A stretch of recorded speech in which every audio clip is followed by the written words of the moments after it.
no LAMIA, no point system, low IELTS, easy PR in just 5 months.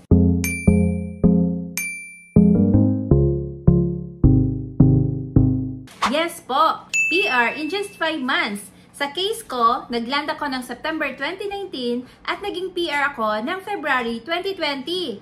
Sa video na to ay pag-uusapan natin ang eligibility requirements, process at steps ng isa sa mga pinaka-easiest program ng permanent residency sa Canada. Ito ang tinatawag na Atlantic Immigration Program, na dating Atlantic Immigration Pilot Program. Ito ay employer-driven program at may processing time lang na 12 months. Ang kagandahan sa program na ito ay may commitment po to apply for permanent residence within the 90 days of the temporary work permit application. Kaya mabilis talagang ma-PR, lalo na pag ikaw ay eligible.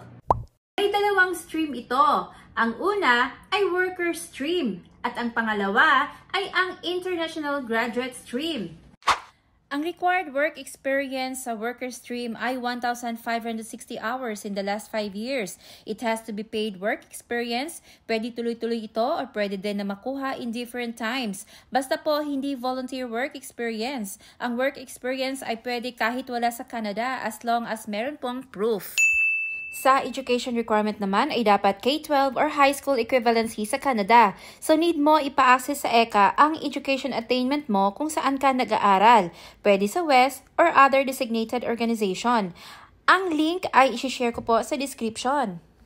Sa language proficiency requirement naman, CLB 5 for tier 0, 1, 2, or 3. CLB 4 naman for tier 4. At dapat valid po ng 2 years ang result when you apply. To find out your NOCO tier ay nasa description po ang link para malaman nyo po kung saang category ang skills nyo. Pero dapat nyo pong malaman na ang Tier 5 ay hindi po eligible sa program na ito, like landscaping and ground maintenance laborer, delivery service drivers, and door-to-door distributors. Kung sakali po na ang kategory nyo ay nasa Tier 5 at gusto nyo po mag-submit sa program na ito, ay maaari po na makipag-negotiate kayo sa employer nyo na gawing at least Tier 4 para maging eligible kayo sa program na ito.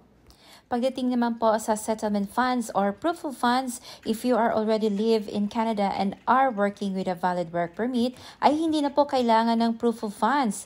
Pero po, pag tayo ay applicant sa labas ng Canada, ay kailangan po natin ng proof of funds kasama po ng mga dependents natin na kahit hindi po sila isasama sa pag-migrate dito sa Canada.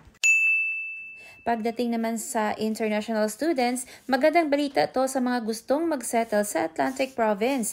You have to have a job offer, pero di po need ang job experience. Your program should be at least 2 years. Be a full-time student in Atlantic. Finish your school in Atlantic. Live in the province for 16 months bago kayo mag-graduate sa 2 years program nyo.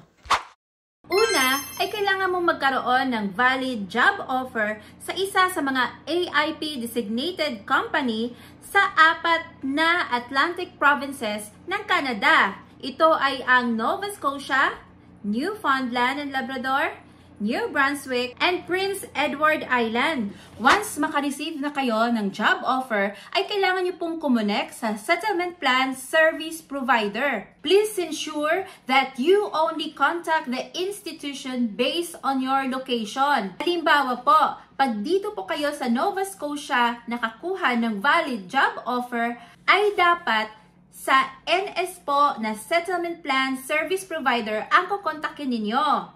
I-share ko po ang link sa description para po mas madali sa inyong kumonek sa mga settlement service provider sa Atlantic provinces ng Canada. Panoorin niyo po ang video na to. Nabanggit ko din dito kung ano ang settlement plan. At sa mga naghahanap ng trabaho abroad at makamenos gastos, pwede din nyo pong i-check ang video na to. Once meron na po kayong settlement plan, ay kailangan nyo pong ipasa ito sa inyong employer. Para po ang employer nyo ay makakuha ng endorsement letter sa province. Pag meron ka ng job offer, settlement plan, endorsement letter, ay pwede ka nang gumawa ng GCK account. At the same time, pwede na kayong mag-submit ng permanent residency application sa IRCC. Ang link po ng guide ng pag-create ng GCK account ay isi-share ko po sa description. Maganda itong program na ito, lalong-lalo na sa mga international students na hirap abutin ang CRE score para maging PR. Lipat mo na kayo dito sa Atlantic Province. At once maging PR na kayo, ay mamili na kayo ng lugar kung saan nyo gusto. Maraming salamat po sa pagpapanood. Sana po ay may natutunan tayong bago. Huwag po natin kalimutang mag-subscribe at i-hit ang notification bell. Pa-like na rin at share. Comment din kung may mga gusto tayong i-share para po malaman din ng ibang nag-a-apply sa abroad, lalo na dito sa Canada. Thank you po. Maraming salamat. God bless. Bye!